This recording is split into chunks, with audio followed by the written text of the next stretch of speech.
Hello, everybody, and welcome to another episode. I'm Kyle. And I'm Matthew. And this, of course, is Audio Judo, your podcast of music discovery. I don't know why I'm doing the NPR voice, but I am for some reason. Today on the show. Audio Judo, of course, is what you're listening to right now, and we are proud members of the Pantheon Podcast Network. If you're a fan of Audio Judo, you might enjoy some of the other podcasts we produce. Throughline, where host Christian investigates the common thread running through an album, is in its second season right now. Audio Judo does jazz, where host Chris talks about the history and stories and some of your favorite jazz albums and musicians. We'll be back for another season coming soon now that tax season is over with. Like I mentioned before, we're proud members of the Pantheon Podcast Network, and all three of the Audio Judo podcasts are members of the Pantheon Podcast Network. Pantheon. If you're a music fan, there's something for you on Pantheon. There's over 100 podcasts in their Pantheon Podcast Network. When you're done listening to Audio Judo, check out some of Pantheon's other shows at pantheonpodcasts.com. Pantheon. What network? What network is that? Pantheon Podcast Network. Pantheon. I don't know. That was fun. Matthew. Yes. So, how do you want to start this one? Because I have a feeling this is going to be like a seminal Matthew album here, isn't it? Like this is some. Well, we'll see. So, I think it comes as no surprise to anyone that listens to our program that I'm a huge fan of progressive rock music, more specifically British progressive rock music. For some reason, sure. Whether it's the complexity of it, the whole thing, the lyrical richness of it, the similarities to classical music, it all resonates with me specifically in some way. So I often go back to the well to talk about those albums because they made such a huge impact on me. And in the case of more recent progressive bands like Porcupine Tree or Sleep Token, they still do. That being the case, it really shouldn't shock anyone that we're heading back there again to talk about another progressive rock album. The 1986 Genesis album, Invisisble Touch. So not only is this the biggest commercial success of the band's career, but it would also prove to be the most polarizing album as well. It's riding the back of Phil Collins' huge international success with his last solo album, No Jacket Required. It utilized the pop sensibilities that he discovered over the last several years in 3 albums, and for the most part, but not entirely, abandoned the progressive sound they had spent years cultivating. This album was released in June 1986, was their 13th studio album. Invisisble Touch was a worldwide success. We'll talk about it. Reached number 1 on the UK album charts, number 3 on the US Billboard 200. Remains the band's highest selling album, 1.2 million copies in the UK, 6 million in the US. Became the first band and foreign act to have 5 singles from one album reach the top 5 of the US Billboard Hot 100. Which is pretty impressive. Right. And Invisisble Touch, the song, was the first and only song of theirs to reach number 1 on the charts. So at the time they achieved that, there were only three other artists that had done it. All were Americans: Michael Jackson, Janet Jackson, and Madonna. So very impressive feat. Well, it's it's huge. And reviews were mixed across the board. Rolling Stone loved this record, but they were also absolutely in love with Phil Collins during this period. He couldn't do anything wrong. But other critics called it, cold and emotionless AOR, album-oriented rock. But the most hardcore review that I read was actually a hindsight review from 2017. So most of the time, those hindsight reviews, when they revisit an album, they end up heaping praise on it because nostalgia has a way of glossing over warts and making everything seem really hunky-dory, like, hey, Yeah. that's great. But Ultimate Album Review ranked this as the 13th best album in the Genesis catalog, meaning it was actually the third worst album. They said that on the dark day in Genesis history when this record was released, the band fully transitioned from art rock glory to radio-ready piffle, replete with all the worst that 80s overproduction had to offer. The fact that just the tiniest bit of the old Genesis is discernible in a couple of tracks is the only thing that edges this album a notch above We Can't Dance, which was the follow-up record. Ouch. Wow. And here's the thing. It depends on the day you ask me to determine what my opinion will be of this record. So sometimes I absolutely love it. And it takes me back to being 14 years old and rocking out in my bedroom, laying on the floor. And then I listen to it in a non-emotional music guy way, and I hear all of the shit that is wrong about it. How weak and thin and emotionless it really does sound. How close to a Phil Collins solo album it really ended up being like, even if they deny that's what they were doing. Yeah. I love it and I hate it at the exact same time. It's very difficult for me. It is such a mixed bag of I really want to love this record and I really don't love this record. This is so interesting. I'm so excited to talk about this now. Oh yeah, because before I thought for sure this is gonna be one where you're just like, oh, it's Genesis, so of course I love it. And, it's great. Yeah. And, even though it's a little bit less, prog rocky than their other work, I absolutely love this. But I'm so excited that you're like, no, I love it sometimes and hate it other times, and we don't know what mood you're in yet. So. Exactly, it's a completely mixed bag. So before we talk about Invisible Touch, we will spend some time talking about the band that made it. And we've actually spoken about Genesis twice before, right? Yes. Yeah, go ahead. Yeah, so since this is the second official album we've actually talked about, we actually are going to pull the audio from their band history up to Selling England by the Pound, which is the record that we covered last, which is episode 41 for Audio Judo. And then we'll just play it. So anybody that's listened to us on YouTube, if you want to catch up to us, go ahead and listen to that. But otherwise, we're going to skip ahead and pick it up right after that. So here we are. Now we're picking up right after that. That was a nice beat. Yeah. So after that was really good. Yeah. So after Selling England by the Pound was released and had been toured, Peter Gabriel was becoming a star in his own right. Yeah. At this point, it's 1974. They returned to the studio to work on their double concept album, The Lamb Lies Down on Broadway, an album that I consider to be their best work. So while Selling England by the Pound is my favorite album by far, Lamb represented this colossal work of art that was everything they had been striving to achieve. I have wanted to cover that album for years, and every time I have started, I chicken out because it is so daunting. It's brilliant. It's complex and deep and okay. So the host of Audio Judo Does Jazz, Chris, sent me a link for Lamb Lies Down on Broadway in which a fan of the record broke down the whole thing, and it's 174 pages of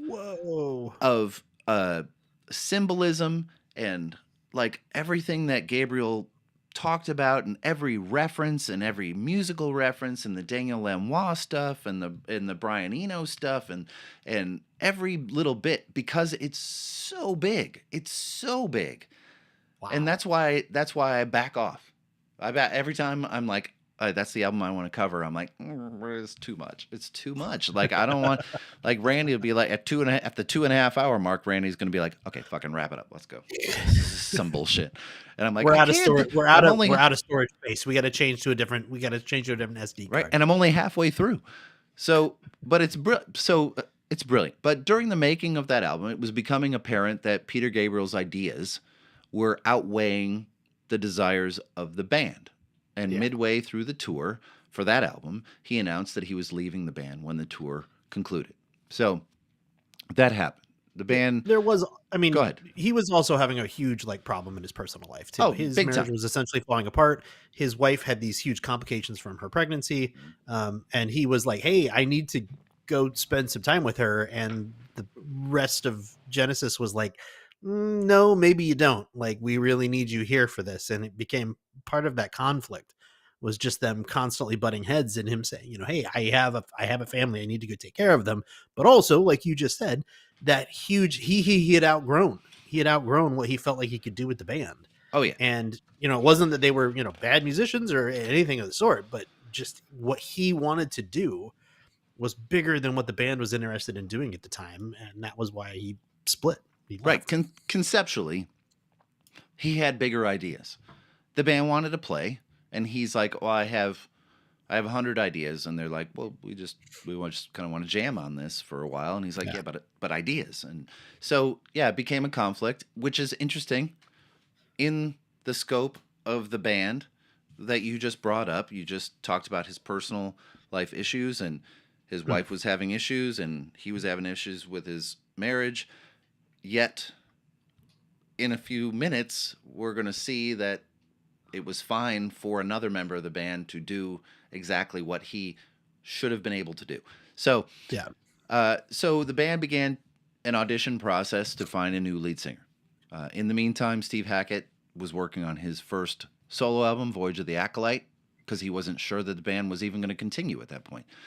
Collins played with a jazz group called Brand X that I talked about on our Judo Jumps. If you want to look into that, join the Patreon. You can go listen to that episode. Yeah, and the band did rehearse and write new songs during this period as they searched for a new singer. They put an anonymous ad in Melody Maker for a Genesis-like singer. That's my favorite part about this whole thing is they're like, how do we find a new singer? I don't know. Put an ad in Melody Maker that's for a quote Genesis type group and a Genesis like singer. Like, come on. To which they received 400 applicants. Yeah. Because people could see through the ruse. Yeah. Like, yeah, that's right.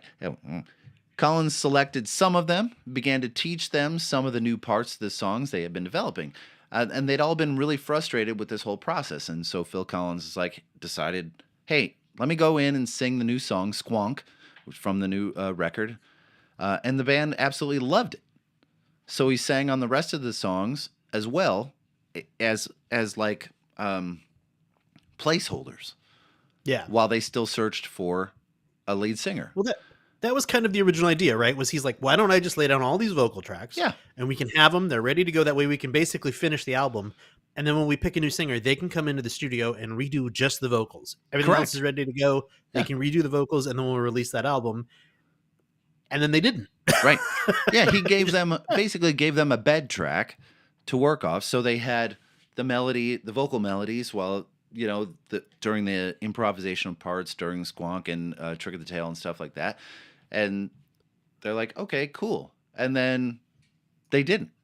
And little did he know that this would come to define him even more than his drum playing ever would. So Trick of the Tail, the band's first album without Peter Gabriel, was released in February 1976, was commercial and critical success for the band. Album reached number 3 in the UK, number 31 in the US.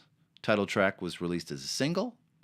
The album was certified gold for selling over 100,000 copies and cleared the debt that they owed when Gabriel left, like 400,000 pounds of debt. Maybe most importantly out of all of it is that it cleared that debt because it meant that the band now was solvent. They weren't, on the brink of being like, hey, get the fuck out of here. You don't have any money left. Right. And if their popularity is increasing as they solve the debt, that pretty much clears the way for them to go forward. So September 1976, Genesis relocated to another studio in the Netherlands with David Henschel to record the next album, Wind and Wuthering. And that album was released in December 1976. Yeah, the same year, 11 months after Trick of the Tail. They're still bands just churned out records back then. It was just a different way. Um, That being said, though, a lot of the stuff from Wind and Withering was supposedly already ready. It was already in the can. It of was course like it they'd was. recorded little bits and pieces of it. They already had the lyrics. They already had a lot of it ready to go. They just had to get into a studio and record it. So, but not to belittle that in any way. It's just that's how it was. 100%. So that reached number 6 in the UK, number 26 in the US. So moving up, and Mike Rutherford's track "Your Own Special Way" became the only single, went to number 43 in the UK, and that tour saw their popularity explode. Tours of Brazil in the hundreds of thousands. They're pulling in big crowds. They also added a tour drummer at this point, the accomplished Frank Zappa drummer Chester Thompson, who would remain with them and Phil Collins for the next several decades. Yeah. And he's an incredible drummer and a really good dude, too. So in between the tour for Wind and Weathering and the writing sessions for the next album, Steve Hackett left the band to begin a very long and very productive solo career. Yeah. In 1977, the band released And Then There Were Three. The band's first album as a trio marked another shift in the sound of the band. Longer songs were beginning to shorten. The sounds were getting more poppy, more radio friendly. And it was a commercial success, peaked at number 3 in the UK, number 14 in the US. Follow You, Follow Me was released as a lead single, reached number 7 in the UK, number 23 in the US, and it was their highest charting single in both countries since Genesis formed. I did think it was really interesting. Go ahead. And then there were 3. One of the things that I saw that was people were very critical at the time of how short the songs were on it. There were multiple critics that brought, it was so short. Oh, these songs are so short. The shortest song is 3 minutes and 30 seconds. Yeah, and that's which is already yeah, and that's Yeah. that's actually long for like a pop song. Yeah, that's the And single. then there's only 2 songs under 4 minutes on the whole album. Yeah. And the longest is 7 minutes and 10 seconds. So what the fuck were they complaining about? I don't know. Were they just searching for things to complain about that were Yes. just like, these are a little short. They're not 20 minutes long. They're only 10. Like, Right, this is What No were they- Supper's what were they Ready. doing? It's not 20 minutes long, but it's Burning Rope, and it's 7 minutes long, and it needs to be longer. I'm like, just now what a people stupid just thing bitch to about complain it. about. But- Exactly, and they bitch about it no matter what. Yeah. So its success, Follow You, Follow Me, which is actually a love song, introduced the band to a new audience, including a larger female audience. Mm-hmm. And that with that came the familiar cries of the public when a band abandons their original sound for something more commercial. Sellout. And this would be the defining characteristic going forward. How much more will they sell out? Well, we'll see. So in December 1978, Genesis began a very significant period of inactivity as Phil Collins' marriage was at risk of collapse after touring. He was never home. So following a meeting with the rest of the band, Collins went to Vancouver to try and salvage his marriage. And the other 2 guys began to work on their own solo projects. And after about 5 months, Phil Collins determined that his marriage was, beyond repair and moved back to England. But because the other guys were busy with their own projects, he recorded another Brand X album, played drums on Peter Gabriel's 3rd solo record, and started working on his first solo record, the album that would become Face Value. That album would prove to be a huge commercial success, sold millions of copies. The first single from the album was the unmistakable In the Air Tonight, and the gated drum sound was born. He obviously fell in love with the gated drum sound. He was 100% did. There was a vacuum there left by his wife and family, and he was like, "What could I fill this with?" Ah, yes, gated electronic drums. Perfect. Allow bring me those to right do into that. this, and I will this do it right into this wide hole in my heart that's been left. And I will do it over and over and over again. Yeah. In 1979, Banks and Rutherford moved into Phil Collins' home in Surrey to write and record material for the next record, Duke, which was released in March 1980. Duke was the band's biggest commercial success at the time of release, spending 2 weeks at number 1 in the UK, peaked at number 11 in the US, spawned 3 singles, Turn It On Again, which went to number 8, Misunderstanding went to number 14 in the US, and Duchess, which peaked at number 46 in the UK. Duke was supported with a UK and North American tour. 106,000 seats were sold. I mean, they're just within an hour of sale. I mean, tickets are flying out because now all of a sudden they're blowing up. one thing to remember about that too, I read that same stat and I was like, that's pretty good. But then it's like, oh wait, this was 1980. So this was not like I'm waiting on my phone pressing refresh to buy tickets. Right, you have This to was stand in line. I had to get up yesterday at 6 a.m. and be waiting in line for 24 hours to be one of the first 500 people to be able to buy the fucking tickets. Correct. Like that's how it worked back then. You know, I remember my mom telling stories about when she was in her teens going to see Elton John. Mm-hmm. And they actually went the day before at lunchtime and camped out overnight in line. And this was Salt Lake City, Utah. This wasn't like New York or Los Angeles or some major, location, but they had to camp out overnight to get like crap seats. Heather and I in 1993 spent overnight camped out at the Harmony House in Rochester, Michigan in 8-degree weather for Rush tickets. We ended up in the third row, but it was cold as shit. So we were taking turns. Like she would sleep on the ground for a little while I was in the car warming up, and then we'd flip positions, and then we'd go back and forth all night long. It was because that's what you did. You couldn't just be like ticket bastard, refresh.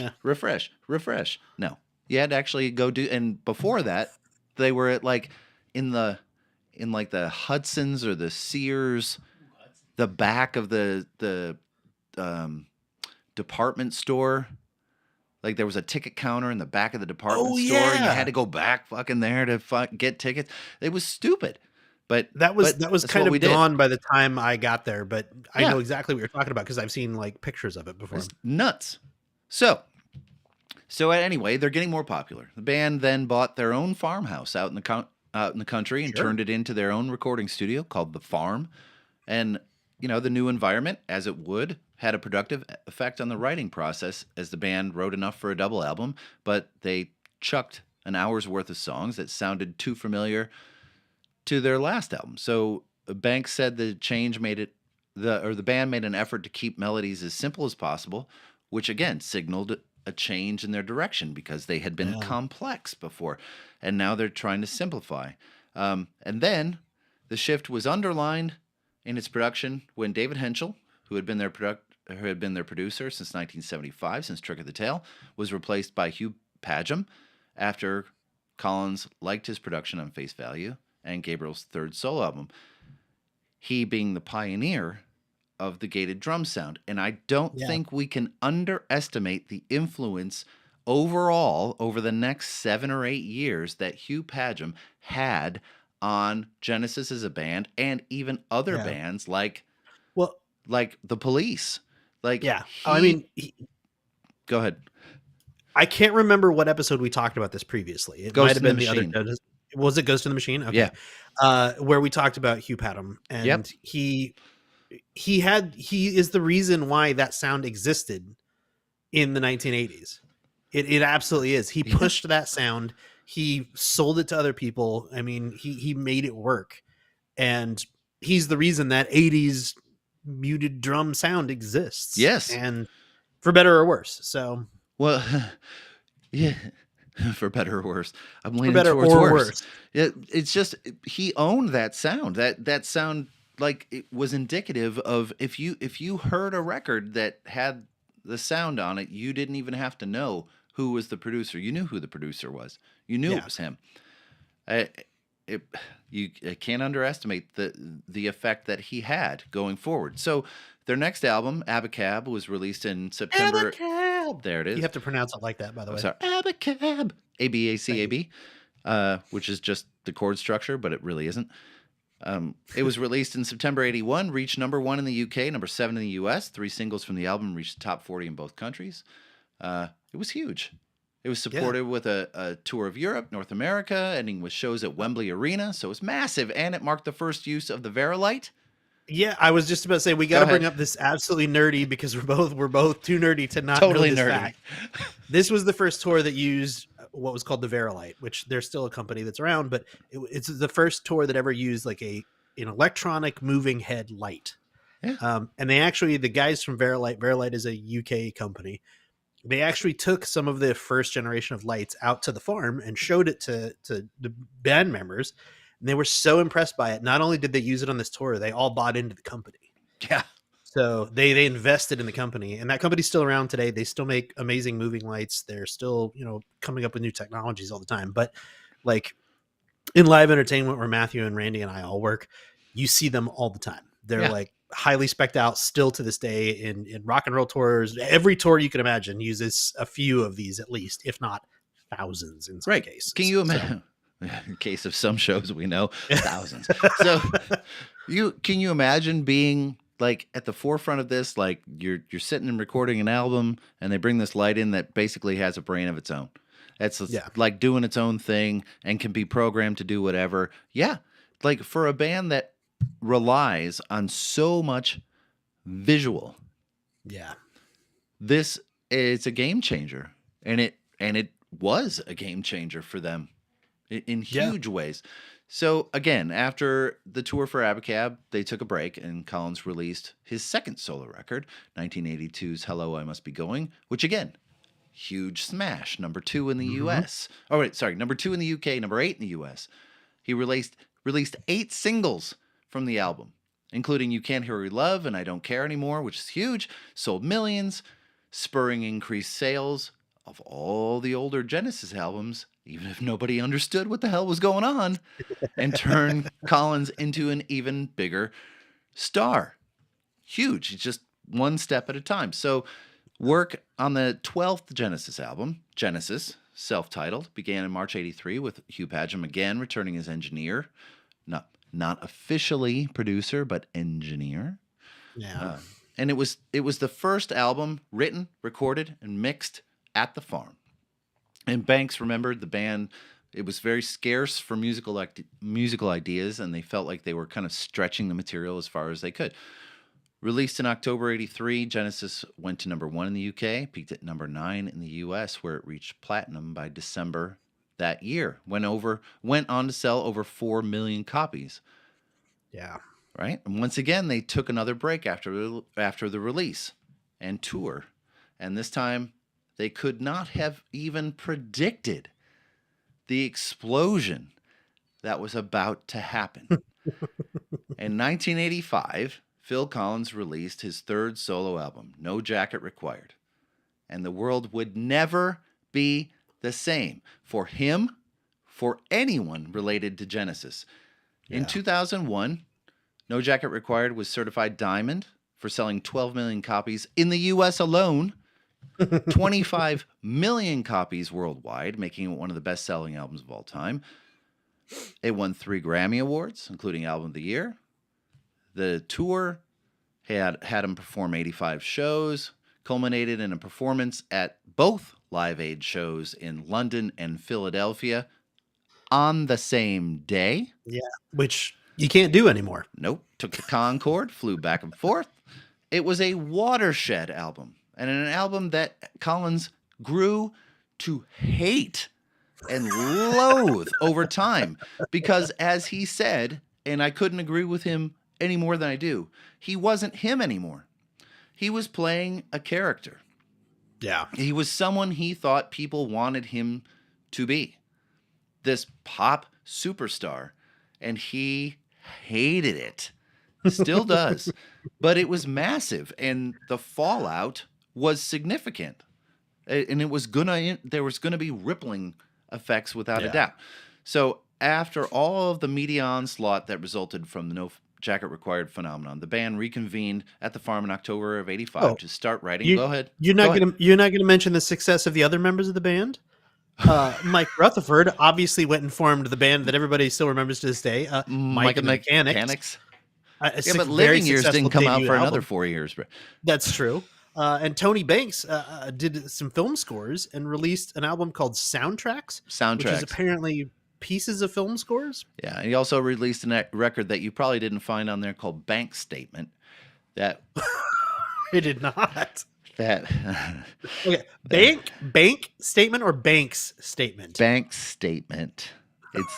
It's the only good.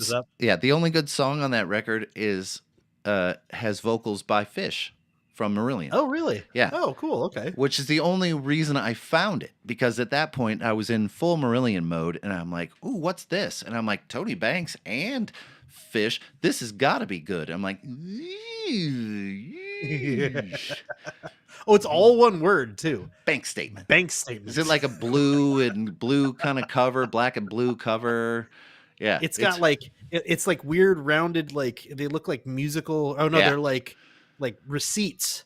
They're like the curled receipts are on the bank cover statement. of it. You get it? Because it's a Yeah. bank statement. Yeah, you get It's a it. statement. He made a See. statement. You get it.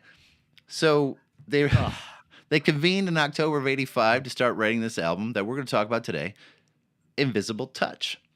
So as we said, following its release in June 1986, it spent 3 weeks at number 1 in the UK, number 3 in the US, became the best-selling Genesis album of all time with 7 million copies sold. 5 singles, Invisisble Touch, Throwing It All Away, Land of Confusion, In Too Deep, and Tonight, Tonight, Tonight entered the top 5 on the US singles chart. Invisisble Touch got to number 1. Go ahead. I would say it was on the Billboard 200 for 85 weeks. Yeah. Yes. Which is insane. Like almost 2 years. 2 years. Yeah. So the tour was massive, 112 dates, their longest tour ever. One of the first commercially sponsored tours of all time by Michelob, that shitty beer. And they were doing nothing to, I know. Yeah. We mean this shitty I was supposed to say, by Michelob, that shitty beer. Glug, glug, glug. They were doing nothing. We're open for sponsorships. Yeah, right? Oh, here you go, Michelob. They were doing nothing to assuage. I did that on purpose. So you want to use that word assuage really bad. They were doing nothing to assuage the fears that they were sellouts with these moves. Yeah. But oh my God, they were lucrative. So I saw the tour in 1987, and it was overwhelming and huge. And it was a great rock show, but I was young and I loved the record then, even if I was living in 2 completely different Genesis worlds at the time. On the one hand, I loved older Genesis for the chances they took and the creativity, but this newer, streamlined version wasn't completely without its merits.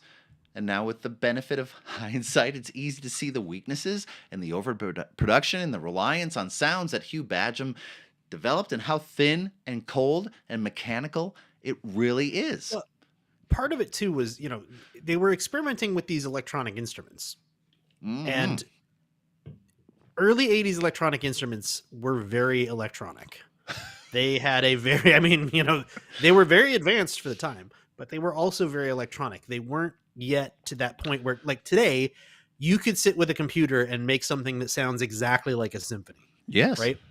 But in the 80s, you couldn't quite do that. It clearly sounded like samples and things like that. I know that Tony Banks used a thing called an EMU emulator. Yeah. To capture some sounds in the studio and then would listen back to them and make rhythms out of them and things. It could only record a maximum of 17 seconds. Like that's total. So if he was layering multiple sounds, he could only have a maximum of 17 seconds. So it's a pretty limited instrument. Sure. Phil Collins played on the Simmons electronic drum kit that we've talked about, which I had. Yeah. I had a set of that. And then Hugh Padgham also fed the tracks through a mixer into a PA system and then played them back very, very loudly in the studio to record them to make that sound that we all love. Right, to make it sound reverby, make it sound full. But it's so yeah. So I adored. But again, these instruments were limited. That's what I'm getting at here. Is very limited. And, but it was what they had at the time. And you just wish they just would have gone. Okay, I'll get there. So I. And you just wished it. So I adored this band for so long, and I think at 14 when this album came out, my ear wasn't discerning enough to hear problems with stuff that I wanted to like. So I wanted to love every Rush song that ever came out. So I convinced myself that they were all great. And only in my adulthood can you look at something objectively and say, yeah, they're still my band, but damn, this song really sucks. And the same is true about Genesis. There are so many great things about their music that I could overlook the weaknesses and say, yes, this is my band still. And now looking back there are just some cringe moments.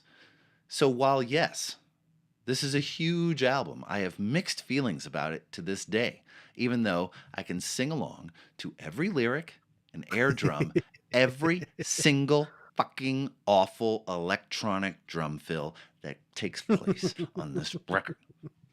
Yeah, let's talk about the artwork for a second, shall we? Let's do it. Hey, you know what it looks like, Matthew? It Yo. looks like that thing right on the wall behind you there. Hey, this one? Right? Yeah, that's the one. Right Yeah, there. that's exactly what it looks like. Right there. It was designed by a 26-year-old guy named David Baker, who was known as Baker Dave, Baker Dave. from a company called Assorted Images. I don't know how to say Jazz. Images. Who had also designed the sleeve for No Jacket Required and several other of Phil Collins' single albums. Yes. So interesting that, even the cover design came over. So the band had no music prepared, Yeah. no title at the time of the first briefing.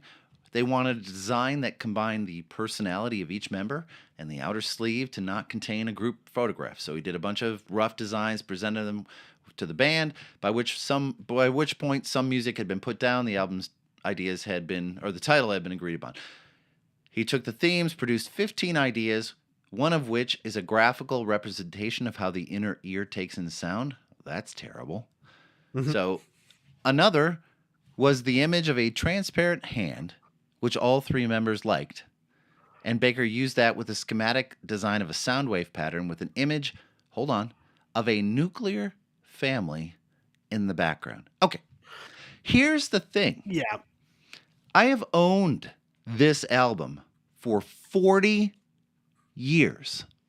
And when I read that article about the album art, I was like, I'm sorry, what the fuck are you talking about? I had never seen in the background, and I still have to really look for it, but it's there. Randy, do you have it? So- Do you have the image again?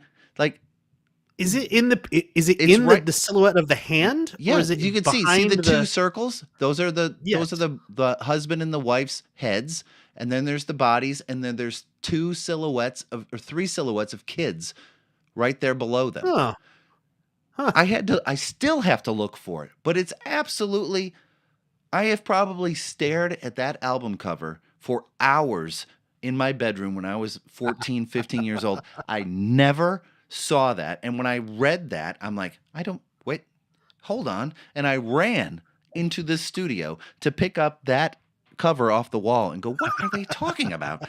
And I'm like, oh my God, are you kidding me? I had no idea. Do we need to put you back into that 14-year-old mindset to experience this? So you're 14 years old. You're on the floor of your bedroom. You probably have headphones on just like you do now. Yeah. I don't know anything about sports, but I'm assuming the Detroit Tigers were still on a huge losing streak at that time. So that would have been 1985. So they won the World Series in '84. So they were coming off a good okay. run. So completely the opposite of what I would have expected. Okay, cool. Yep. So perfect. Thanks fine. a lot for that. Joke fell completely flat. Glad that worked out so well. You're on the floor looking at this album cover. Yeah. Never saw this before. No. And suddenly now, the Now. minute you read about it, now you can see it. Now I see it. Interesting. Well, I never. Interesting that there's always something to learn about the most familiar things. It's so stupid because I'm like, really? I really had to look at it. I'm like, well, there is a family there. God damn it. That's good shit. After all this time. That's good shit. That is good Family's shit. some good shit. That's some good shit. All right, so we should take a break and come back to do track by track. Yeah, absolutely. We'll talk to everybody in a minute. All right. Today's show is brought to you by Atomic Podcast Services. Are you tired of spending hours hunched over your computer struggling to edit your podcast episodes? Do you want more time to create instead of editing? Well, we have the solution for you. Introducing Atomic Podcast Services, a premium podcast editing service that will take your show to the next level. With Atomic Podcast Services, you can say goodbye to tedious editing tasks and hello to a polished, professional-sounding podcast. They will expertly enhance your audio quality, seamlessly remove background noise, and ensure every episode sounds crystal clear. But that's not all. As part of their premium service, they will also help you with ID3 tagging, scheduling, and posting of episodes, and for a little extra, even create engaging audiograms to promote your episodes on social social media platforms. There's even a discount if you subscribe to their monthly services. With Atomic Podcast Services, you'll have more time to focus on what you do best, creating incredible content. So why waste another minute struggling with complex editing software? Let Atomic Podcast Services take care of the technical side while you focus on captivating your audience. Visit their website at atomicpods, that's pods with a Z.com, to learn more and book your editing session today.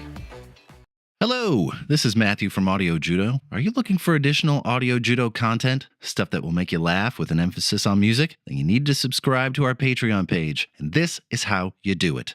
First thing, head to our site, patreon.com/audiojudo. Our Patreon site is the only place you're going to find all the extras that we work so hard to provide. There are Judo Chops, which are mini episodes. There are bits that are taken out of episodes for whatever reasons. Some bloopers, some full interviews with artists like Steve Hackett from Genesis. We have 3 tiers currently. There is the Shout It Out Loud tier, which would only cost you $1 in the US. For that amount, you get a shout out by name at the end of each episode. For $5 a month, little step up, the front row tier, you get a shout out on each episode, early access to full episodes, and access to all the bonus content. With a more significant investment, $20 a month, the Backstage Pass tier, you get everything that is available at the other tiers, a special personalized gift from Kyle and I. Most importantly, after paying for 1 year, you get to host an episode of Audio Judo with me and Kyle on the album of your choosing. We have completed several of these. They're a ton of fun. You can find the link to our Patreon account on our website, audiojudo.com. But if you can't find it there, it is patreon.com/audiojudo. Thanks for subscribing. And now back to the pro.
Hey, we're back.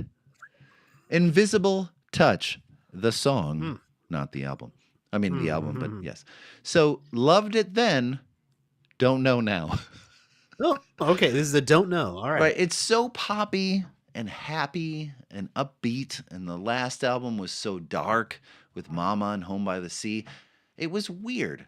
My mom loved it. She loved this song. I can tell you that. And honestly, I probably did too in 1986 at 14. You know what? I know I did because it was remarkably catchy and hooky.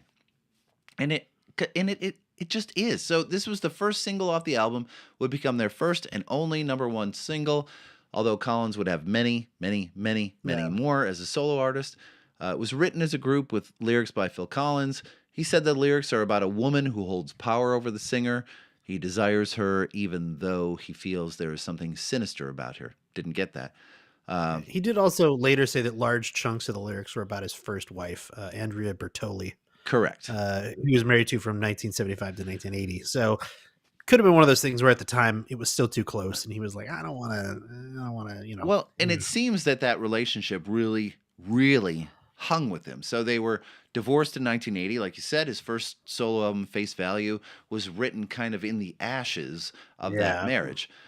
So it definitely stuck with him. This song was built out of an inspirational guitar riff Mike Rutherford wrote while working on The Last Domino, which is the last half of Domino, which comes later in the record. And it very nearly became part of that song, but it had a different character that stood out to Phil Collins. He said, as soon as he started playing that, I started singing, "She seems to have an invisible touch." And at that moment, we just knew it was a great hook, and then we just sort of wrote a song around it. It's still a good song, but the thing that drives me absolutely bonkers about this song, and I know we harp on people that say, oh my God, it sounds so dated. Right? And it does sound dated, but I can live with a dated sound because, like we've Sure. talked about, Tears for Fears, I could live with a dated sound. What I can't live with, and I've never been able to live with, is how Hugh Padgham took one of the greatest and most creative rock drummers of the age and turned him into an electronic pad-loving drum machine. Right? The boo, boo, boo sound of his drums will never stop irking me because it is so fake and trash sounding. You want to put that song in a Madonna song or Depeche Mode song during that period? Fine. I'm totally fine with it.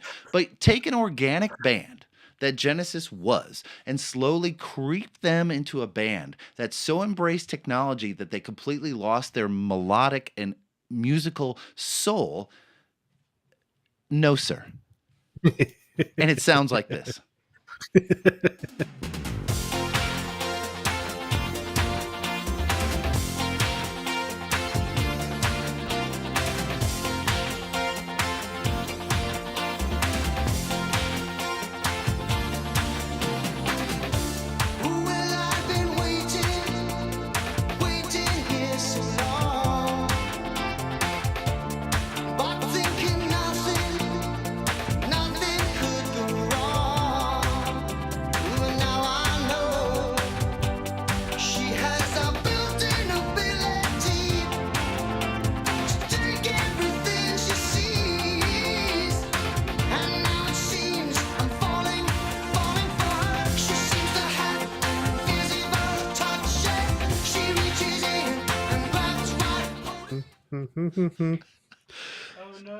Oh no. I did find it really interesting. And this song, you kind of already highlighted it a little bit, but Yeah. the way that they wrote all the songs on this album, and presumably other albums as well, is they would just kind of go into the studio and jam for a while, see what they That's were coming how the up with. old Hey, I'm days working were, with yeah. this riff. Yeah, this is how I was coming up with this riff, or I was thinking about this, and then somebody would kind of come up with, like, oh yeah, let's take this piece and that thing that you riffed on yesterday and this, and we'll turn that into a song. And then they would hand the lyrics off to whoever they felt was the best fit for it. So, hey Phil, you remember how you said she seems to have an invisible touch? Write the rest of the lyrics for this one. Here you go. Wait. You seem like a good fit. Right, and we're going to see how that plays out later. So, yeah, there absolutely needs to be a metal cover of this song. So I tried to find one. I was unable to dig up anything, unfortunately. There needs to be a metal, like with organic drums. Take that clean 80s guitar and add some distortion to it and dirty it up a little bit, and that song, it'll punch you in the mouth because the melody of it is good. It's just thin. It's just weak. It's just meh. So one little fun nugget about this song, Peter Gabriel's song Sledgehammer actually knocked this song off the number 1 position, to which Phil Collins said this. He said, I recently read that Peter Gabriel knocked us off the number 1 spot with Sledgehammer. We weren't aware of that at the time. If we had been, we'd probably have sent him a telegram saying, congratulations, bastard. That's good. See? That was in the UK though, right? Yeah, they love each other. Yeah. Yeah. Well, no. I mean, that was the UK number 1, because in the US it was Peter Cetera's "Glory of Love." Glory of Love. Yes. After 3 weeks, and it's like, Glory really? of Love. Yeah. Oh my God, you nailed it. Why is that? No, that's not this Kid? Song off. Because that's America. Ugh. America. Oh boy. Tonight. That's 3 times. So this album has a couple remnants that harken back to their older days. 2 long songs that are broken up into sections like a real progressive song, and this is one of those songs. But the kicker is, unless you know the album, unless you own the album, you wouldn't know that was the case. That's because this song was a pretty substantial hit for the band in its radio-edited form. The album form of this song is 8 minutes and 50 seconds, and the radio edit is 4 minutes and 28 seconds. It's almost huge. Exactly half. It's almost exactly half the amount of time. Like, That's massive. Right? The song got to number 3 in the US, number 18 in the UK. This is further evidence that American music fans and British fans are radically different. Genesis' early, more progressive work was more appreciated there and less so here. And now that their music is more radio friendly, more poppy, more simple, the roles reversed. Because nobody in America has the attention span to last that long. Sure. The song itself was originally titled Monkey Zulu, after the references in the song to monkeys, but these monkeys are metaphorical, as the monkeys are on someone's back. This song is all about addiction, and more specifically cocaine addiction, as was the drug rigueur in 1985. The song was written collectively by the band, lyrics by Phil Collins, and as far as I could surmise, he didn't have a cocaine addiction, although who knows, he was good friends with Eric Clapton, so you know. Everything's possible. So, I mean, he has said this is specifically about meeting with a cocaine dealer. Oh. So, I don't know. Maybe he was doing research for Miami Vice. Yeah, it could be. Because he did put some song. He actually guested in like 1 or 2 episodes of Miami Vice. Oh, really? He absolutely, yes, he did. Sure. Yes, he did. And he was in a movie called Buster. But that's neither here nor there. Buster. It was Buster. Weird. It's terrible. So it's a terrible movie. So it's my favorite song on the record, as it really hits a lot of the correct notes for a Genesis song. The drums are cool. They're a little electronic. The keyboard, guitar parts are excellent on this song. And just so we're clear, I loathe the radio edit of this song because it cuts out all of the best parts, like this.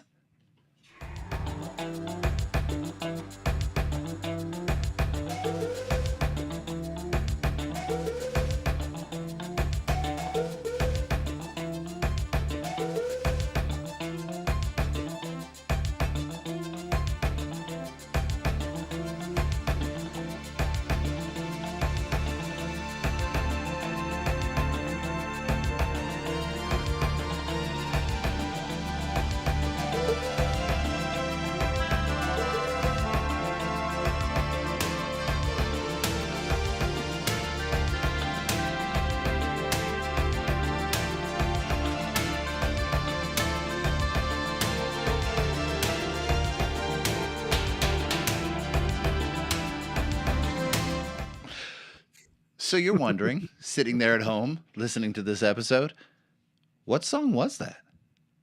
That was it. That's the meat of the song that gets taken out on the radio. This song is so much more atmospheric and complex than the radio edit would ever indicate that it was. It's essentially a completely different song with those parts added back in. So my favorite part of this song is the third verse, which completely changes the tenor of the song. It's written totally different than the other verses. It's in a different key. It has all these weird, odd changes, and it's awesome. Also left out of the radio edit. So this song was featured in commercials for Michelob Beer as part of their The Night Belongs to Michelob campaign, as it still does. It was a case of an advertising agency looking at the title, Tonight, Tonight, Tonight, and the chorus of the song without regard for the lyrics. Yeah.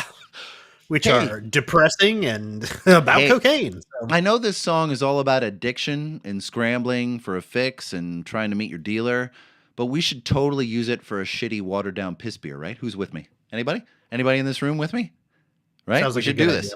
Right? Or, who's on board? Well, here's the thing, Matthew. I mean, I assume they were a marketing team in the 1980s, right? They were so high on cocaine, they didn't know. They didn't know that it was about cocaine? That's just assumed, yeah. They're looking at it going, no, it's about whatever. Let's put it in the commercial. You know what we need here at this lunch? More cocaine. Yeah. Call Rico. Cocaine guy comes over with a plate. Oh, there you go. Here you go. Great. We should completely go down this beer road with this Genesis band. Who are they? British? Perfect. Yeah. Land of Confusion. Third single released from the album. Go ahead. You got it. I was to say this is kind of their first, not first, but they rarely went into like anything political. And this one kind of strays in there a little bit. It's about the Cold War, the threat of nuclear war that was happening during the 1980s. Mike Rutherford, who wrote the lyrics for this, in an interview with Songfacts, said, "quote I've always shied away from doing what I call a preachy song, a protest song, but it seemed to work. Maybe because the music was quite angry, it made it work." That's what he says. So That's what he says. Third single release from the record got to number 4 in the U.S., number 14 in the U.K. Anyone else see a pattern here? Remember, it's all shifted. And in the face of the authoritarian control it railed against, this song did very well. Like you said, rare political song. It questions the wisdom of world leaders at a time when the U.S. and Russia were enemies and there was a threat of nuclear war. If you were alive in the 1980s, then the reason why you knew this song at all was more because of the music video than anything else. The very popular music video was made using puppets created by Peter Fluck and Roger Law, who had With an L? Yeah, Fluck. Peter Fluck? Fluck, who had a British TV series called The Spitting Image, which they often made fun of Genesis. Yeah. And so Genesis went ahead and hired them to make a video proving that they could take a joke. And of course they could, because most progressive bands don't take themselves as seriously as their fans do. Yeah. And it's true across the board. Rush, Floyd, Genesis, yes, Crimson, they don't nearly take themselves as seriously as all of us do. Because they can't. I think that there's, that's the thing is, I think that if you're going to make music like that, if you're going to make music like most prog bands make music, not only do you have to be a very high level musician, you have to be enjoying it. You have to be having fun doing it. Otherwise you're not going to do it. Right? Right. Like you're going to get burned out and you're going to stop doing it. You're going to move away from it. So I think that, in order to make that, they have to be lighthearted. They have to have fun. They have to enjoy it. They have to do all that stuff. But then when they make these incredibly serious, incredibly long, musical, detailed, heavy pieces out of it, then people listen to it and they're like, yes, I have to overanalyze. I have to analyze this. I have to think about it. I have to, they must be deep and brooding and, constantly in pain. Right. They have to be in pain all the time. Yeah, of course, because this music is so heavy and it speaks to me so much. Not the case. I 100% agree with you. Yeah, they have to have a good sense of humor. And then when they are made fun of, they have to be able to come right back at it and take it in stride and just be like, yeah, of course, make fun of us. You think our music is so serious. Well, yeah, maybe it is. Maybe it isn't. Who knows? Yeah. You think my music is serious? Okay. Well, I'm going to put chicken rotisserie ovens on the stage. Yeah. And I'm going to make light of all the things that you think are super serious. And that humor was something that you then grew to relate to over time. Yeah. You're like, oh, they're just having fun. Well, okay. I also think it probably helps a lot too, that most of the people that, I don't want to generalize here. Please do. Most of the people who learn to play instruments at a very high level are also huge nerds. Oh yeah. And there's that sort Way to of generalize. Yeah, just a little bit of a generalization here. But those huge nerds also all have shared pieces that form their sense of humor. Yeah. You know what I mean? A lot of people who are especially at this time in the 80s, there were, Monty Python and, all the British humor. Blank, but all of it just coming together. I think that this was all shared. And we'll get back to like British humor in a little bit here, but I think it all came together, and I don't know what I'm trying to say now. I've totally lost it. I totally get what you're trying to say. That they had to have, there was an outlet for away from the seriousness that they had, and they all had a shared sense of humor, whether that's Fawlty Towers or Benny Hill or Monty Python or Are You Being Served? All those British comedy shows lended themselves to musicians like this. That's what they spent their time watching. So Genesis puppets on the show The Spitting Image had been used before, but they made brand new ones for the music video, and not very flattering ones either. They exaggerated features. And it was a way for the band to kind of lighten their image from being serious rock and roll musicians. And apparently each one of the puppets cost like $10,000. apiece, but the video won them the Grammy Award for Best Yeah. Concept Music Video, beating the much better video Sledgehammer by Peter Gabriel that won every single other award the rest of the year. Yeah. Well, what's funny is Grammys, they won. MTV Video Music Awards, them and Peter Gabriel were up for the 6 big awards. Peter Gabriel won every single one of them. Yeah. So yeah, and it's still the only Grammy award that Genesis ever won. Yeah, was for that video, and which was crazy. But the video, which apparently Ronald Reagan loved, openly mocked him and his age and his memory issues. The very end of the video has a puppet of Ronald Reagan in his PJs and a stocking cap with 2 buttons next to him. One says nurse and one says nukes. He, of course, pushed the nukes button, annihilating the planet. Which is a fucking ridiculous video, but it's hilarious. But the song sounds like this.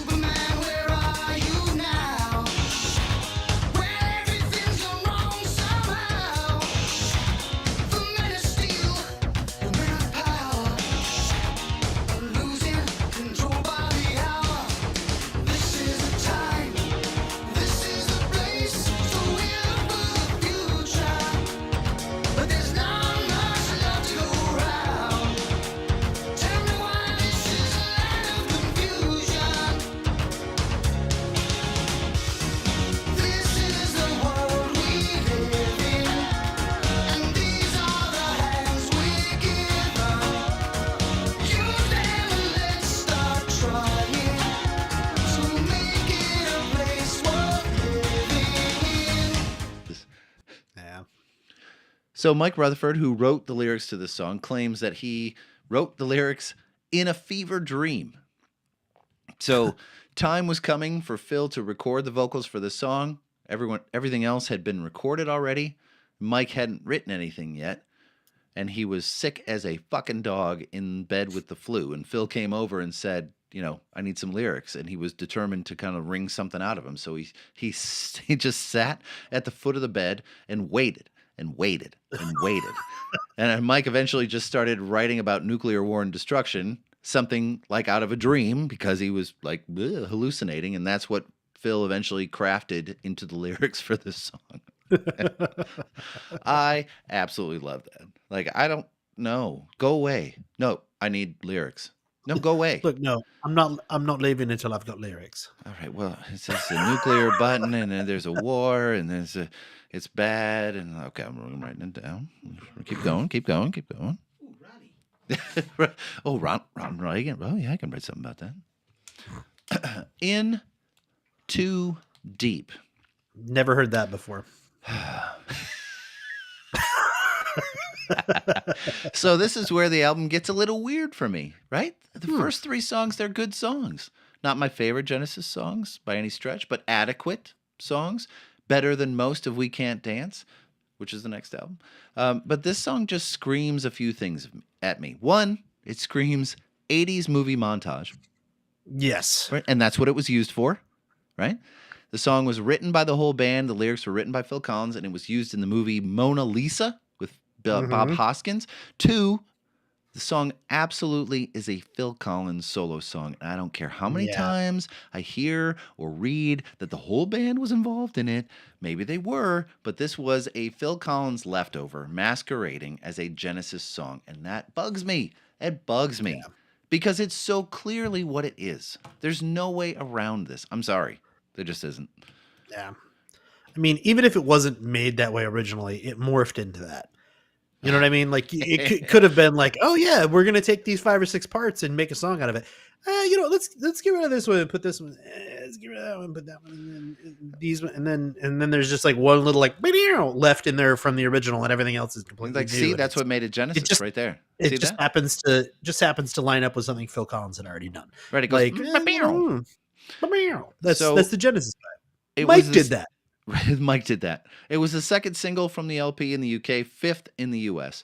It was a success in America during the summer of '87, reached number 3 on the US Billboard Top 100, number 1 on the Adult Contemporary chart. It was only performed once live one tour anyway, during the 86 North American leg, during the Genesis Invisible Touch tour, which means I saw it performed live. And Ooh. talk about sucking the energy out of a 60,000 seat arena. Holy shit. Song sounds like this. All this time, I still remember everything you said. There's so much you promised. How could I ever forget? Listen, you know I love you, but I just can't take this. You know I love you, but I'm playing for keeps. Although I need you, I'm not gonna make this. You know I want to, but I'm in too. Ping, ping. So, okay, let's take a step back.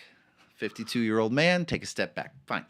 If you listen to it objectively, it really isn't a bad song at all. It's a little soft, a little genteel for me. It has its merits, though. What I object to, and I will continue to object over and over again, is the devolution of what this band used to be for the sake of selling records. So I can appreciate it for what it is if I take it out of context and the scope of their career. So let's say, for argument's sake, that this album was released by an unknown band named after some other book of the Bible in 1986.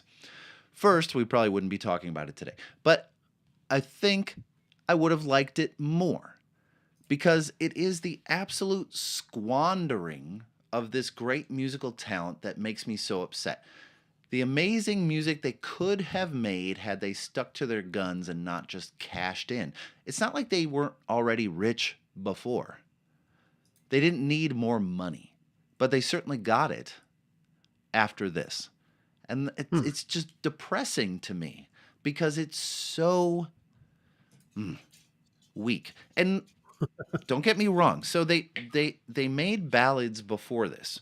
There was a ballad on, and then there were 3 called Snowbound that is very light, but not weak. The melody is strong and not gentle. It's nice to listen to, but it's not. This song just hits me in a way that you're like. It's a very It hurts passive me. song. So passive. It's such a like you said. I could not imagine playing this in between other Genesis songs in an arena because it's just like, and now In Too Deep, and then it's just fucking let's go take a bath and get some popcorn. I'm going to and get come some back. beer, man. Yeah, Like I'm hitting the merch table at that point if I actually want something. there was a morning DJ where I grew up in St. George, Utah, on 95.9 The Hawk, Ooh, the Hawk. who used to play this all the time. Really? But it would frequently be the song that I would wake up to because I had a clock radio. Did And you say so you at- told me this once before? I think. I think feel I like you did. Yeah. I think I did. Yeah. But it would frequently, like, this song would be playing when I'd be like, I'd wake up, I love you, and I'd be like, oh my God, I don't want to get out of bed to this. No, I want something I want like a rock song. I want This puts something me back like, to sleep. Yeah. And this, I'm just like, I can hit snooze a couple more times, right? I Right. got time. Let No, me- you let me- don't. Get the fuck Let me out pull of the bed. comforter up closer to my chin. Yeah. I'm tired. No, I love you, but I'm in too deep. So that's the end of side 1, gratefully. So anything she does. So the lyrics for this song written by Tony Banks, song about a centerfold model and people's Yeah, fascination with them, right? Does it make your blood run cold, Matthew? No. It's a song about a centerfold. Oh, well, if it were Jay Giles, then it would make my Yeah. blood run cold, but it doesn't. These are actually really great lyrics from Tony, who wrote the lyrics to the next song, Domino, Mhm. which are really weird and esoteric, very strange. Yeah. So this is nice and direct. The lyrics, you know that in 20 years or more, you still look the same as you do today. You'll still be a young girl when I'm old and gray. But yeah, he's talking about this weird obsession guys have with putting pictures of naked women on the walls of their garage, as if they live and or exist there, and they stay the same age somehow, right? It's so weird. It's weird. Kyle, do you do the Yes. same thing? Yeah, well, sometimes.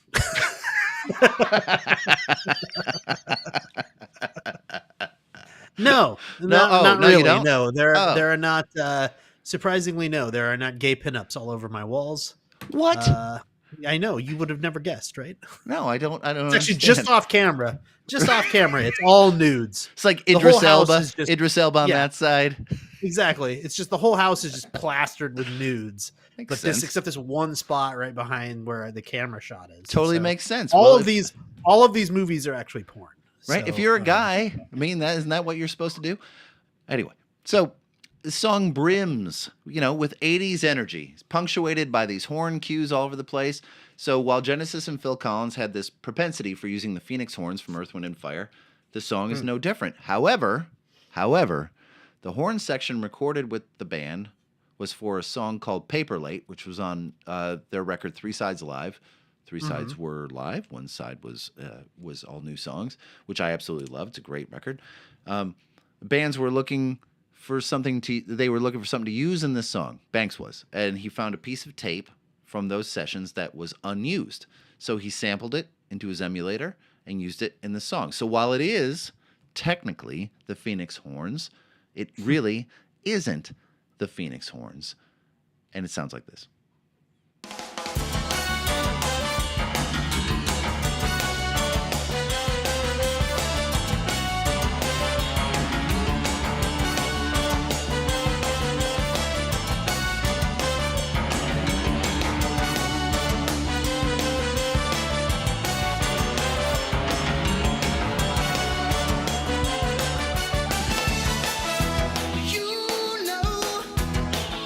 They decorate the garage walls, hanging people's halls, live in secret drawers.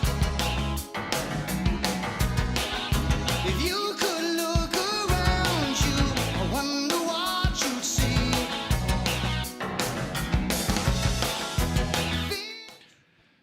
So this has one of my favorite music videos from the band. And I think you were alluding to it. Yeah. It It is wild. It Right, is a they were getting wild pretty music good. video, man. They were getting pretty good at the whole music video thing. They were darlings of MTV by this point because they were funny.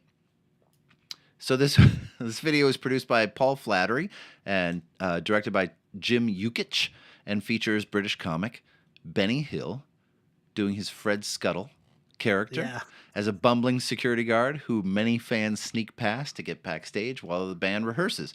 He later finds people who've sneaked past him, made a mess of the room. He cleans it out, restores it to its condition, and he has all these, it's got footage of the band rehearsing and stuff like that. But it's basically, it's a 6-minute musical Benny Hill sketch, which which I including love. the sped up when he's cleaning up the green room, he's Yeah, just sped up and doing everything in high speed.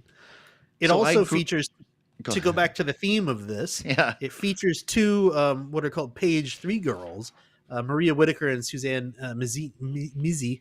And in case you don't know, the page 3 girls were centerfolds, basically, that were on the 3rd page of British tabloids all the way up. I think they still are in some places, but Yeah. tabloids have kind of gone away. But basically, they were called the red label or red top tabloids because they had, the top of them were red, so you knew that, oh, hey, this has like something kind of naughty in it. And then there would be a completely topless centerfold in there. Yeah. So. Yeah, I grew up watching Benny Hill. Oh, thank God. I thought you were going to say, I grew up looking at at- page 3 girls. Maybe that too. But No. my parents loved the Benny Hill show. And PBS, man. I remember I just watched it with them, and I don't think I got it. I don't think I got the sexual humor at that point. He was just silly until I was older, and I'm like, oh my God, that's fucking funny. But But that's completely kind of outrageous for now. Yeah. That's kind of the brilliance of him, is depending upon when you watched Benny Hill. Like, if you watched him as a kid, it's like, look at that guy, he's moving around really fast and he's dropping things and things are funny.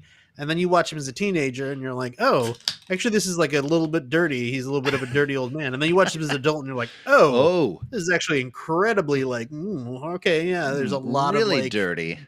Yeah, he's a filthy old man. It's not a horrible song, though. I don't hate that song. Sure. For one of the only 2 or 3 songs that wasn't a single off this record, it's pretty decent. Yeah. It's also really obscure because they never played it live because Tony said it was too difficult. Yeah. And so never played live. It's not one that gets like radio play. The only time people hear it is listening to the album from back to front. So You're welcome, people. Yeah. Public. Public people. Domino. So Domino. This is the closest the band would ever get to prog rock again, if only because the song is almost 11 minutes long and broken up into 2 parts, In the Glow of the Night and The Last Domino. So it's an interesting song. I do enjoy it, but I almost felt like they were trying too hard here. So the lyrics to the song were written by Tony Banks. He explained that he wrote the song about a soldier in Beirut experiencing the world after the bombs had dropped. He talked about the lyrics in the Way We Walk DVD. He said the first part is very personal, coming from an individual's point of view about how he may have been affected by what one person set in motion without realizing what they were doing. It's a war situation. I was thinking of where a guy has lost his woman and his attitude of, look what you've done, and speaking to the guy who pressed the button that made the whole thing happen. So keep in mind that that's just the first part, In the Glow of the Night, which is my preferred section, is In the Glow of the Night.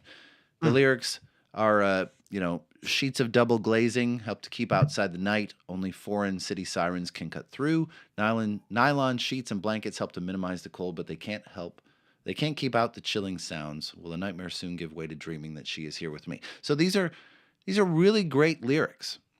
Yeah. Very special lyrics. Even if Phil said that they were a mouthful to sing and he had no idea what the hell he was talking about. Sheets of double glazing. How many songs do you know that have window treatments in the lyrics? Right. I don't know of any. It's probably none. But the first section of the song, In the Glow of the Night, it sounds like this. Sheets of double glazing help to keep outside the night.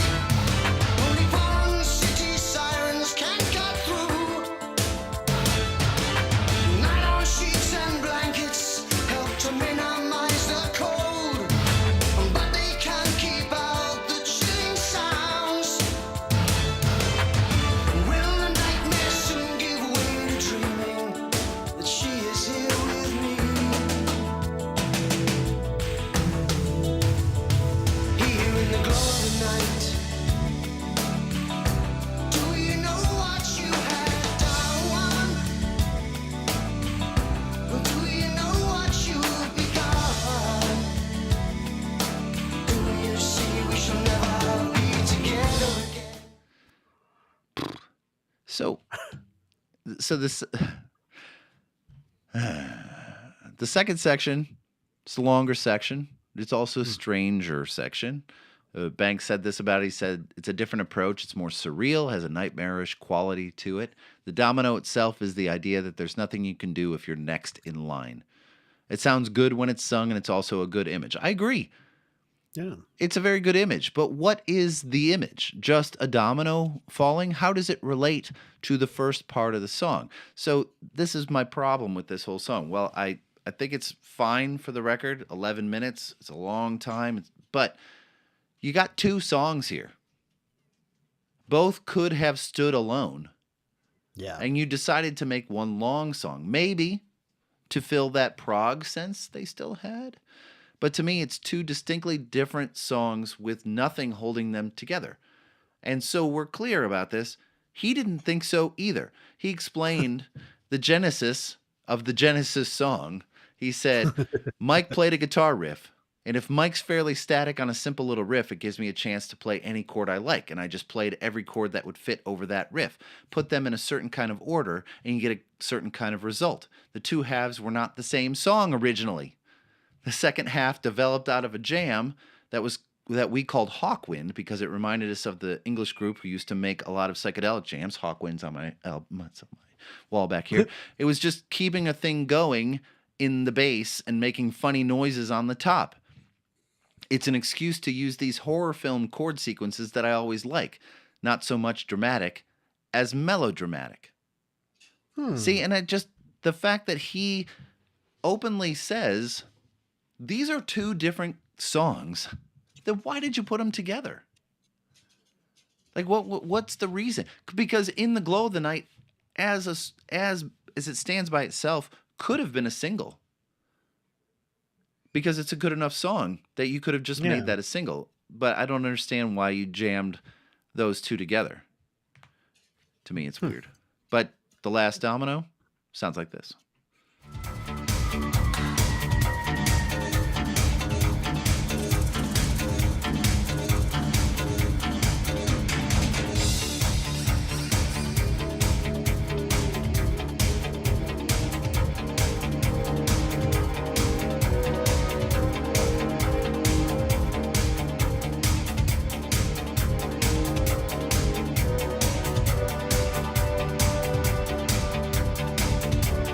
Blood on the windows, millions of ordinary people out there. They gaze at the scenery, they act as if it is perfectly clear. Take a look at the mountains, take a look at the beautiful river of blood.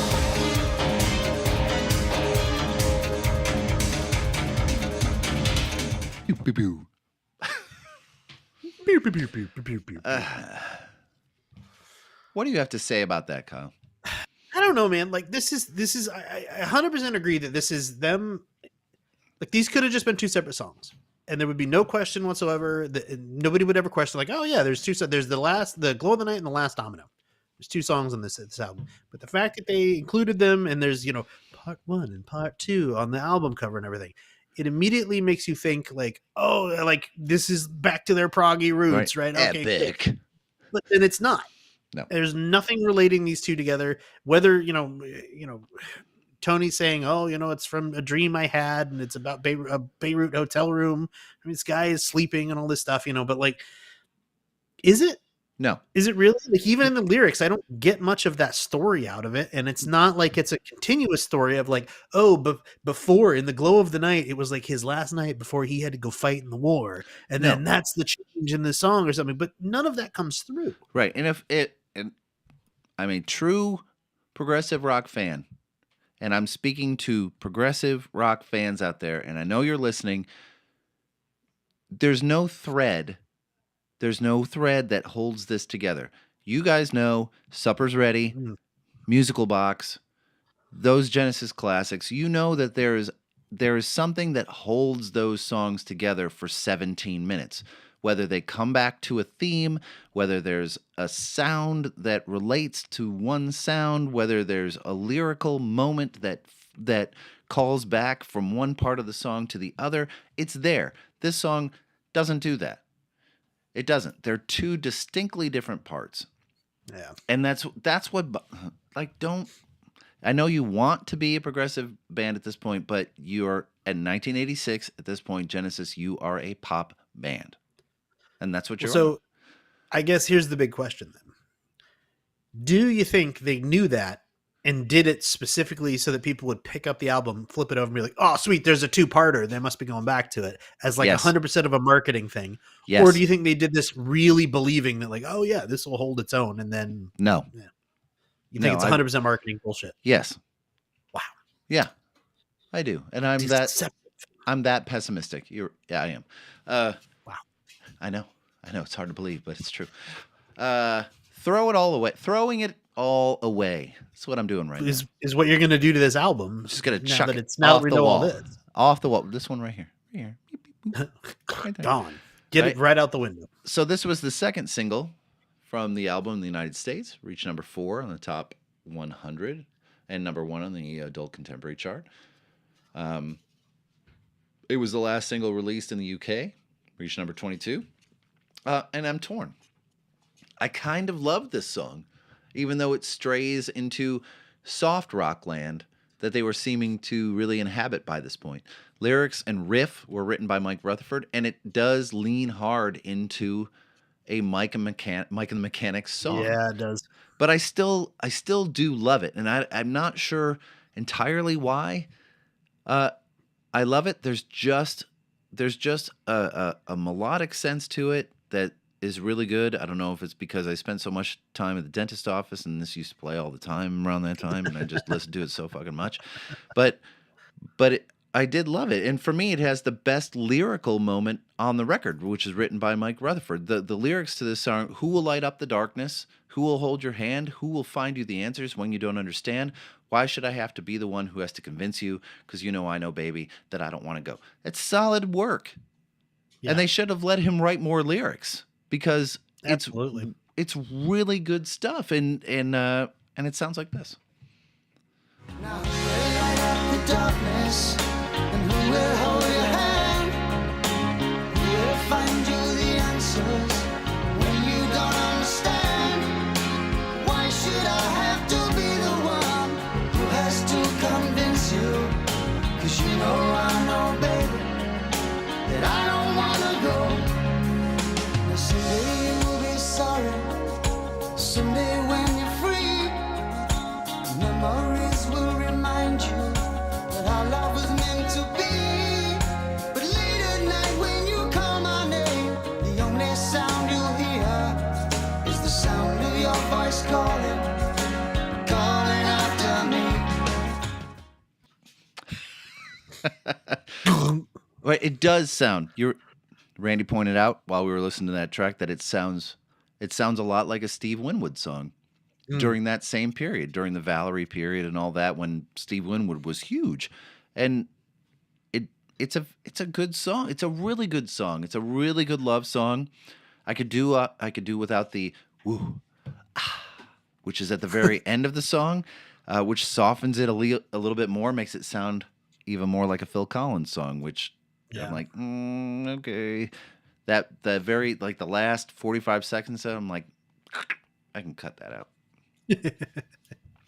Just a long fade out. Just a really long fade out. How long is this fade? 2 minutes and 48 seconds. Oh, geez, that's half the song. Yeah, well, that's okay. The Brazilian, and not the waxing. Brazilian. It's not the waxing. Not the Right. It's not the waxing, but it's the last song on the record. instrumental track to round the album out. Nominated for Best Instrumental Grammy, did not win. This is a very 80s song. This is the minute you hear this, you're like, this was either made in the 80s or making fun of the 80s. It's made in the 80s. So this is a chance for the band to just totally fool around. Throw every sound at the wall, anything you could think of, and see what sticks. I could have tolerated his use of electronic drums on this album if they had stayed on this track instead of spilling out everywhere. Sure. They originally wrote 2 instrumentals for this record. The other one was called a song called "Do the Neurotic," and this one is far superior to that. It's not saying a hell of a lot, but this is what it sounds like.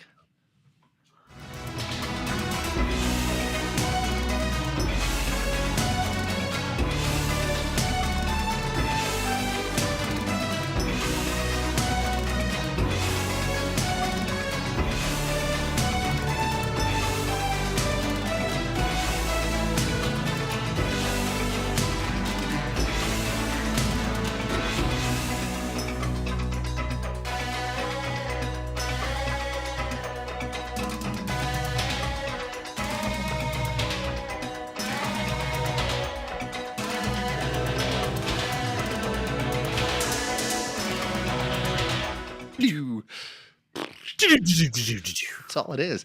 And like any instrumental by a band of this caliber, it was used in many different places over the years. It was featured in an adult animated disaster film called When the Wind Blows from 1986, which was scored by Roger Waters by Pink Floyd. Oh. It was also used in an episode of Magnum P.I. Why not? That I can see. All right. It was also used extensively by the BBC in their coverage of the 1987 World Athletic Championships, and in 1987 received a Grammy nomination, like you said, for Best Pop Instrumental Performance. And because of the way Genesis fans become Genesis fans, you only know this song if you are a hardcore Genesis fan. You have no idea what this is. Everybody out there is like, what was that? Yeah, Yeah. You're right. So most people know almost all the songs from Invisible Touch because they were almost all singles. And then this song Yeah. plays and they're like, who's this? Same band. Same What's fucking this? band. That's the problem. It's a little bipolar. It's a little like they're all over the place at this point. But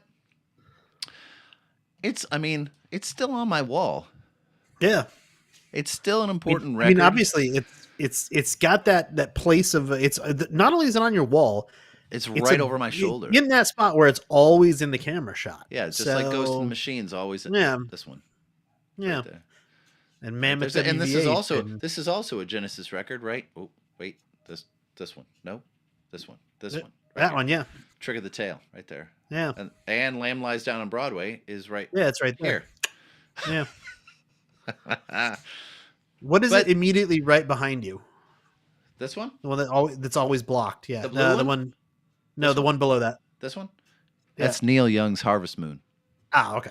Yeah. Yeah. So I want to say it's a good record. And okay, maybe it's a good record. It's not a great record. And I think it had been any other band other than Genesis, I would probably say it's a forgettable record. Yeah. But you know, it lives on and it still gets airplay and people resonate. Lots of people resonate with this record because it was their invitation into Genesis and made them realize that there was a band called Genesis, even if it took an hour to explain to them that the guy that wrote the song from Say Anything he was also the lead singer of Genesis. And they're like, no, the lead singer is Phil Collins. I'm like, yes, he's the lead singer now, but he wasn't the lead singer. The guy that shocked the monkey is actually the original lead singer. I'm like, well, that doesn't make any sense. I'm like, yes, it does. He left in 1974. Just forget it. And you got to explain. Wait, what? Yes, just relax, okay? The guy that sledgehammered is also the original lead singer of Genesis. And the guy that now did the Tarzan soundtrack is the now lead singer of Genesis. But then he left, and then there's another guy, but he's forgettable, and nobody cares about that. So, and then, yes, it's a whole thing. Just forget about it. Don't worry about it. This explanation's putting me to sleep, Matthew. I'm sorry. I made you yawn. I'm sorry. I made you The other guy is there's so much. There's so many. I have 3 Genesis separate biographies on my bookshelf over there. One by Phil Collins, one by Peter Gabriel, one by Steve Hackett. So I'm fully invested in this band. That's why this album disappoints me so much. But everybody should let me know what you think about it. Go ahead, flame me. I don't give a shit. Do they still say that anymore? Flaming? Oh, okay, they don't say that anymore. Well, go ahead and feel free to criticize me openly via social media or email. Perfect. You can send something to facebook.com/audiojudo or Instagram at audio_judo, or you could send it to YouTube at youtube.com/@audiojudo, or you can send us an email at info@audiojudo.com. You can tell me all the things I am wrong about. I'm happy to listen and respond. Kyle, what do you got to say? Yeah, we've got some shout out to our Patreon members. Diane and Simon C, our UK consultant, the shout out loud tier. Thank you both so much. John R at the front row seats tier. Thank you so much. Christian S, David W, Kristen K, Michael A, Michael S, and Scott K, all at the backstage past here. Thank you all so much for your support. We could not keep doing this without all of you. Right. And so the thing that bothers me is still like he doesn't even play guitar really after that. Like the original guitar is Steve Hackett. Once they started playing that, he played minimal guitar. It was almost all keyboard solos after that. And on the road, it was Daryl Sturmer. Like, what? I'm so bothered by this now. I could go for a couple hours. But anyway, we have albums coming up by Chilliwack. And God damn it. Every time I do this, I forget. Who's coming? Toad the Wet Sprocket. Toad the Wet Sprocket's coming up. Yeah. Pink. No, I'm just kidding. No. I'm going to throw a Heart album on there because I Ooh. need to. And Court of the Crimson King. oh yeah, King Crimson. Oh, Yeah. Prague fans are coming back for that one. It's totally Yeah, after yeah. I just totally just eviscerated Invisible Touch, but they're probably happy about that. Huey Lewis. Ooh, that's going to be fun. Yeah. Oh, I'm excited about that one. And there's a couple in here that just say Matthew Choice. Ducks Limited. What the fuck is Yeah. that? Ducks It's a- Limited. Is They're a this fairly new band, so okay? you'll hate well- them. Oh, great. sure. Awesome. Just kidding, maybe not. Maybe I'm wrong. Maybe you'll like them. Okay, but other than that, everybody, I hope you stick around. Check Yeah, out the take care. other 159 episodes of our program that we have at audiojudo.com, and we will talk to you again in 2 weeks. And until then, Bye-bye. bye-bye, everybody.